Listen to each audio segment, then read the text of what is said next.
ಕರ್ನಾಟಕ ಕುರುಕ್ಷೇತ್ರದಲ್ಲಿ ಅದರಲ್ಲೂ ಚನ್ನಪಟ್ಟಣದಿಂದ ಬರ್ತಿರುವಂತಹ breaking news. ಒಂದ್ ಕಡೆ ಮಾಜಿ ಮುಖ್ಯಮಂತ್ರಿ ಎಚ್.ಡಿ. ಕುಮಾರಸ್ವಾಮಿ, ಇನ್ನೊಂದು ಕಡೆ ಸಿ.ಪಿ. ಯೋಗೇಶ್ವರ್, ಇವರಿಬ್ಬರನ್ನ ಸೋಲಿಸಬೇಕು ಅಂತ ಕಾಂಗ್ರೆಸ್ ಒಂದು ಹೊಸ ರಣತಂತ್ರವನ್ನು ರೂಪಿಸ್ತಾ ಇದೆ.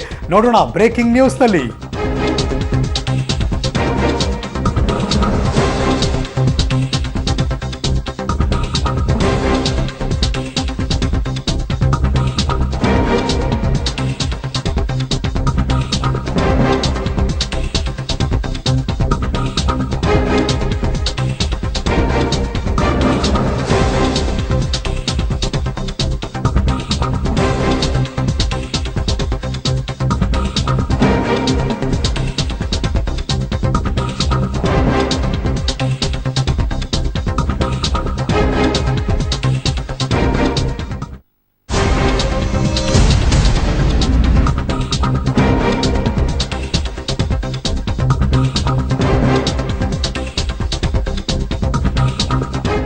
ಒಂದ್ ಕಡೆ ಪ್ರತಿಷ್ಠೆಯೂ ಇದೆ, ಇನ್ನೊಂದು ಕಡೆ ವೈಯಕ್ತಿಕವಾಗಿ ಹೌದು, ಇನ್ನೊಂದು ಕಡೆ ಪಕ್ಷದ ವರ್ಚಸ್ಸು ಬೇಕು. ಡಿ.ಕೆ.ಶಿ ಬ್ರದರ್ಸ್ಗೆ ಇದು ನೇರವೇ ಅನ್ವಯ ಆಗ್ತಾ ಇರೋದು. ಒಂದು ಕಡೆ ಅವರಿಬ್ಬರನ್ನ ಸೋಲಿಸಬೇಕು ಅನ್ನೋದು ಅವ್ರ ಮನಸ್ಸಲ್ಲಿದೆ, ಇನ್ನೊಂದು ಕಡೆ ತಮ್ಮ ಪಕ್ಷವನ್ನ ಗೆಲ್ಲಿಸ್ಕೋಬೇಕು ಅಂತ. ಹಾಗೆ ಅದಕ್ಕಾಗಿನೇ ಈ ಲೆಕ್ಕಾಚಾರ ಅಂತ ಅನಿಸ್ತಾ ಇದೆ. ಅಲ್ಪಸಂಖ್ಯಾತರು, ದಲಿತರು, ಕುರುಬರು, ಹಿಂದುಳಿದ ವರ್ಗದ ಮತವನ್ನ ಕ್ರೋಢೀಕರಿಸಿ ಅದನ್ನ ಕಾಂಗ್ರೆಸ್ ತೆಕ್ಕೆಗೆ ತೆಗೆದುಕೊಳ್ಳಬೇಕು ಅಂದ್ರೆ ಎಚ್.ಎಂ. ರೇವಣ್ಣ ಸ್ಪರ್ಧೆ ಮಾಡಬೇಕು. ಅಹಿಂದ ಮತಗಳನ್ನ ಪಡೆದುಕೊಂಡರೆ ಇನ್ನೊಂದು ಕಡೆ ಒಕ್ಕಲಿಗರ ಮತ ಡಿವೈಡ್ ಆಗೋಗುತ್ತೆ. ಯಾಕೆಂದ್ರೆ ಮಾಜಿ ಮುಖ್ಯಮಂತ್ರಿ ಎಚ್.ಡಿ. ಕುಮಾರ್, ಸಿ.ಪಿ. ಯೋಗೇಶ್ವರ್ ನಿಂತಿದ್ದಾರೆ. ಆಗ ಒಂದೇ ಕಲ್ಲಲ್ಲಿ ಎರಡು ಹಕ್ಕಿಯನ್ನು ಹೊಡಿಬಹುದು ಅಂತ. ನಾನು ಈ ಬಾರಿ ಚುನಾವಣೆ ನಿಲ್ಲಬೇಕು ಅಂತ ನಾನು ಹೇಳ್ತಾ ಇಲ್ಲ. ನಿಲ್ಲೋ ಆಗಿದ್ರೆ ಇಷ್ಟೊತ್ತಿಗೆ ನಾನು ತಯಾರಿ ಆಗಬೇಕಾಗಿತ್ತು, ನನ್ನ ಹೋರಾಟ ಮಾಡ್ತಿದ್ದೆ. ಆದರೆ ನನಗೆ ನೆನ್ನೆವರೆಗೂ ನಾನು ಡೆಲ್ಲಿನಲ್ಲೇ ಇದ್ದೆ, ಈ ವಿಷಯ ಚರ್ಚೆ ಆಗಲಿಲ್ಲ. ನಾನು 10 ಗಂಟೆ ಫ್ಲೈಟಲ್ಲಿ ಹೊರಟು ರಾತ್ರಿ 1:30ಗೆ ಮನೆಗೆ ಬಂದಿದ್ದೀನಿ. ಬೆಳಗ್ಗೆ 7 ಟಿ ವಿಗಳಲ್ಲಿ ಬರ್ತಾಯಿದೆ. ಮುಖ್ಯಮಂತ್ರಿಗಳ ಹತ್ರ ಮಾತಾಡೋಂತ ಹೋದೆ, ಅವರು ಮೀಟಿಂಗಲ್ಲಿ ಬ್ಯುಸಿ ಇದ್ದಾರೆ. ಮಾಗಡಿನಲ್ಲಿ ಸಭೆ ಕರೆದ್ಬಿಟ್ಟಿದ್ದೀವಿ, ಕಾಂಗ್ರೆಸ್ ಸಭೆ ಮಾಗಡಿನಲ್ಲಿ. ನಾವು ಅಲ್ಲಿ ಎಲೆಕ್ಷನ್ ಮಾಡಬೇಕು, ಅದಕ್ಕೋಸ್ಕರ ಹೋಗ್ತಾ ಇದ್ದೇನೆ. ನಾನು ಪಕ್ಷದ ನಿಷ್ಠಾವಂತ ಕಾರ್ಯಕರ್ತ, ಮೊದಲಿಂದಲೂ ಅಷ್ಟೇ. ಪಕ್ಷ ಏನು ಹೇಳುತ್ತೋ ಅದನ್ನು ನಾನು ಪಾಲಿಸ್ತೀನಿ. ತಕ್ಷಣಕ್ಕೆ ಇದ್ರ ಬಗ್ಗೆ ನನ್ನ ಹತ್ರ ಮಾಹಿತಿ ಇಲ್ಲ.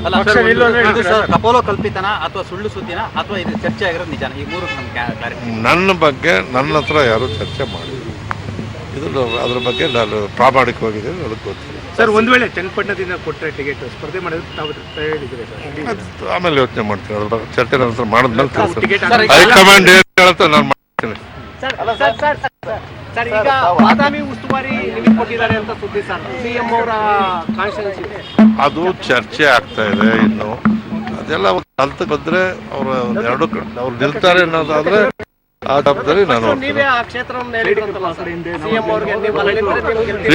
ಮುಖ್ಯಮಂತ್ರಿಗಳಿಗೆ ನಾನು ಹೇಳೋವಂಥದ್ದು ಇದೆಯಲ್ರಿ, ಅವರೇ ರಾಜ್ಯಾದ್ಯಂತ ಅವ್ರಿಗೆ ಗೊತ್ತಿದೆ, ನಾವು ಹೇಳ್ಬೇಕಾ? ಸರ್, ತಾವು ಆಕಾಂಕ್ಷಿನೂ ಆಗಿರಲಿಲ್ಲ, ತಾವು ಎಲ್ಲೋ ಅರ್ಜಿನೂ ಕೂಡ ಕೊಟ್ಟು ಇಲ್ಲ ಚನ್ನಪಟ್ಟಣದಿಂದ ನಾನು ಸ್ಪರ್ಧೆ ಮಾಡ್ತೀನಿ ಅಂತ. ಯಾಕೆ ಏಕಾಏಕಿ ನಿಮ್ಮ ಹೆಸರು ಯಾಕೆ ಬಂತು? ಅದನ್ನ ನಾನು ನನಗಿನ್ನೂ ಯಾರೂ ಅಧ್ಯಕ್ಷರು ಸಿಕ್ಕಿಲ್ಲ.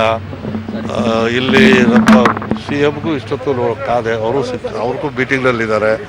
ಮತ್ತು ನನಗೆ ಜನರಲ್ ಸೆಕ್ರೆಟರಿಗಳಾಗಲಿ ಹೈಕಮಾಂಡಿಂದಲ್ಲಿ ಯಾರೂ ಸಿಕ್ಕಿಲ್ಲ. ಇದು ನಾನು ಸುದ್ದಿ ಮಾಧ್ಯಮದಿಂದ ತಿಳ್ಕೊಂಡಿರೋಂಥ ವಿಷಯ ಆದ್ದರಿಂದ ನಾನು ಅದ್ರ ಬಗ್ಗೆ ಕಾಮೆಂಟ್ ಮಾಡಲ್ಲ. ವೈಯಕ್ತಿಕವಾಗಿ ಹೇಳಬೇಕು ಅಂದರೆ ನಾನೊಬ್ಬ ಕಾಂಗ್ರೆಸ್ಸಿನ ನಿಷ್ಠಾವಂತ ಕಾರ್ಯಕರ್ತ. ಹೈಕಮಾಂಡ್ ಏನು ತೀರ್ಮಾನ ಮಾಡುತ್ತೆ ಅದ್ರ ಬಗ್ಗೆ. ಇದ್ರ ಬಗ್ಗೆ ಮತ್ತಷ್ಟು ಮಾಹಿತಿ ನನ್ನ ಸಹೋದ್ಯೋಗಿ ಪೊಲಿಟಿಕಲ್ ಬ್ಯೂರೋಯಿಂದ ಸ್ಪೆಷಲ್ ಕರೆಸ್ಪಾಂಡೆಂಟ್ ಸುಖೇಶ್ ದೂರವಾಣಿ ಸಂಪರ್ಕದಲ್ಲಿದ್ದಾರೆ. Good afternoon Sukhesh.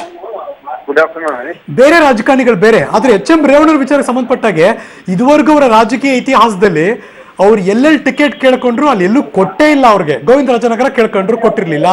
ಇನ್ನೊಂದ್ ಕಡೆ ಬಿನ್ನಿಪೇಟೆ ಕೇಳಿದ್ರು, ಕೊಟ್ಟಿರ್ಲಿಲ್ಲ. ಬೇರೆ ಬೇರೆ ಕಡೆನೇ ನಿಂತು ಅವರು ಎಲೆಕ್ಷನ್ ಕಂಟೆಸ್ಟ್ ಮಾಡಿರೋದು. ಈ ಬಾರಿನೂ ಹಂಗೆ ಆಗ್ತಿದ್ಯಾ?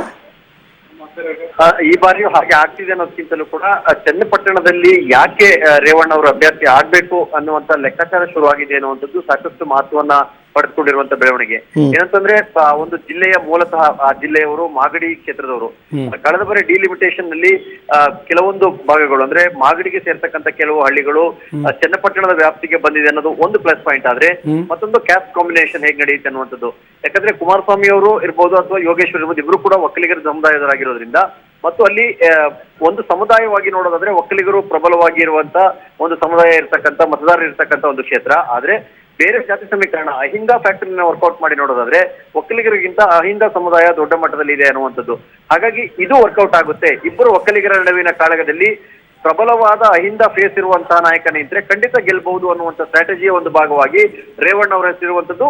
ಮತ್ತು ರೇವಣ್ಣ ಅವರ ಹೆಸರನ್ನ ಹೇಳಲಿಕ್ಕೆ ಎರಡು ಕಾರಣ ಪ್ರಮುಖ. ಒಂದು, ಅವರು ಮೂಲತಃ ಮಾಗಡಿಯವರು ಮತ್ತು ಡಿಲಿಮಿಟೇಷನ್ ಅಲ್ಲಿ ಮಾಗಡಿಯ ಕೆಲವು ಭಾಗ ಚನ್ನಪಟ್ಟಣಕ್ಕೆ ಸೇರಿದೆ ಅನ್ನುವಂತ ಅಂಶಗಳು ಮುಖ್ಯವಾಗಿರೋದ್ರಿಂದ ಅವರ ಹೆಸರು ಈಗ ಚಾಲ್ತಿಗೆ ಬಂದಿರುವಂತದ್ದು. ಹರೀಶ್, ಒಂದ್ ಕಡೆ ಡಿ.ಕೆ.ಶಿ ಬ್ರದರ್ಸ್ಗೆ ಮಾಜಿ ಮುಖ್ಯಮಂತ್ರಿ ಎಚ್.ಡಿ. ಕುಮಾರಸ್ವಾಮಿ, ಇನ್ನೊಂದ್ ಕಡೆ ಸಿ.ಪಿ. ಯೋಗೇಶ್ವರ್ ವೈಯಕ್ತಿಕ ಪ್ರತಿಷ್ಠೆಯೂ ಹೌದು. ಇನ್ನೊಂದ್ ಕಡೆ ಈಗ ಪಕ್ಷವನ್ನು ಗೆಲ್ಲಿಸ್ಕೋಬೇಕು. ಒಂದೇ ಕಲ್ಲಲ್ಲಿ ಎರಡು ಹಕ್ಕಿ ಹೊಡೆಯೋ ಪ್ಲಾನ್ ಇದು ಡಿ.ಕೆ.ಶಿ ಬ್ರದರ್ಸ್ದು. 100% ಹೌದು. ಯಾಕಂತಂದ್ರೆ ಮೊದಲಿಂದಲೂ ಕೂಡ ಅವರು ಪರಂಪರಾಗತವಾಗಿ ದೇವೇಗೌಡರ ಕುಟುಂಬದೊಂದಿಗೆ ರಾಜಕೀಯ ಜಿದ್ದನ್ನು ಇಟ್ಕೊಂಡು ಬಂದಿರುವಂತವರು ಡಿ.ಕೆ. ಬ್ರದರ್ಸ್. ಆ ನಂತರದಲ್ಲಿ ಚನ್ನಪಟ್ಟಣದಲ್ಲಿ ಒಂದು ಲವ್ ಅಂಡ್ ಹೇಟ್ ರಿಲೇಶನ್ಶಿಪ್ ನ ಇಟ್ಕೊಂಡಂತವ್ರು. ಯಾಕಂದ್ರೆ ಆಗಾಗ ಯೋಗೇಶ್ವರ್ ಜೊತೆ ಆತ್ಮೀಯತೆ ಬೆಳೆಸ್ಕೊಳ್ತಾರೆ, ಆಗಾಗ ರಾಜಕೀಯವಾಗಿ ವಿರೋಧವನ್ನು ವ್ಯಕ್ತಪಡ್ತಾರೆ. ಈಗ ಮತ್ತೆ ವಿರುದ್ಧ ದಿಕ್ಕಿನಲ್ಲಿ ಸಾಗ್ತಾ ಇದ್ದಾರೆ. ಒಂದು ಕಡೆ ಯೋಗೇಶ್ವರನ್ನು ಸೋಲಿಸಲೇಬೇಕು, ಅದಕ್ಕೆ ಬೇಕಾದ್ರೂ ಜೆಡಿಎಸ್ ಜೊತೆ ಕಾಂಪ್ರಮೈಸ್ ಆಗ್ತಾರೇನೋ ಅನ್ನುವಂತ ಮಾತು ಕೇಳಿ ಬಂದಿತ್ತು. ಆದ್ರೆ ಮತ್ತೊಂದು ಕಡೆಯಲ್ಲಿ ಈ ಕಾಸ್ಟ್ ಕಾಂಬಿನೇಷನ್ ಅನ್ನು ವರ್ಕೌಟ್ ಮಾಡುವಂತ ಸಂದರ್ಭದಲ್ಲಿ ಒಂದು ಅವಕಾಶ ಕಾಂಗ್ರೆಸ್ ಇದೆ ಅಂದ್ರೆ ಅದನ್ನ ಯಾಕೆ ಬಿಟ್ಕೊಳ್ಬೇಕು ಅನ್ನುವಂಥದ್ದು. ಯಾಕಂದ್ರೆ ರಾಮನಗರ ಜಿಲ್ಲೆಯ ಎಲ್ಲಾ ಸೋಲು ಗೆಲುವು ಕೂಡ ಡಿ.ಕೆ. ಶಿವಕುಮಾರ್ ನೇರ ಹೊಣೆ ಆಗ್ತಾರೆ. ಹಾಗೆ ಚನ್ನಪಟ್ಟಣದಲ್ಲಿ ಬದಲಾಗ್ತಿ ಗೆದ್ರೆ ಅದರ ಕ್ರೆಡಿಟ್ ಕೂಡ ಡಿ.ಕೆ. ಶಿವಕುಮಾರ್ ಅವರಿಗೆ ಸಿಗುವಂತದ್ದು. ಇರುವಂತ ಅವಕಾಶವನ್ನು ಬಳಸಿಕೊಂಡು ಒಂದು ಪ್ರಯತ್ನವನ್ನು ಮಾಡಬಾರ್ದು ಯಾಕೆ ಅನ್ನುವಂತ ನಿಟ್ಟಿನಲ್ಲಿ ಬಹುಶಃ ರಾಜಕೀಯ ದಳವನ್ನು ಅವರು ಉರುಳಿಸುವ ಸಾಧ್ಯತೆ ಇದೆ. Thank you so much Sukhesh. ಈ ಕ್ಷಣದ ಎಲ್ಲ ಮಾಹಿತಿಗಾಗಿ. ಈ ರಾಜಕೀಯದ ದಾಳ ಎಷ್ಟು ಮಟ್ಟಿಗೆ ಯಶಸ್ಸು ತಂದು ಕೊಡುತ್ತೆ ಅಂತ ಕಾದು ನೋಡಬೇಕು ಅನ್ಸುತ್ತೆ.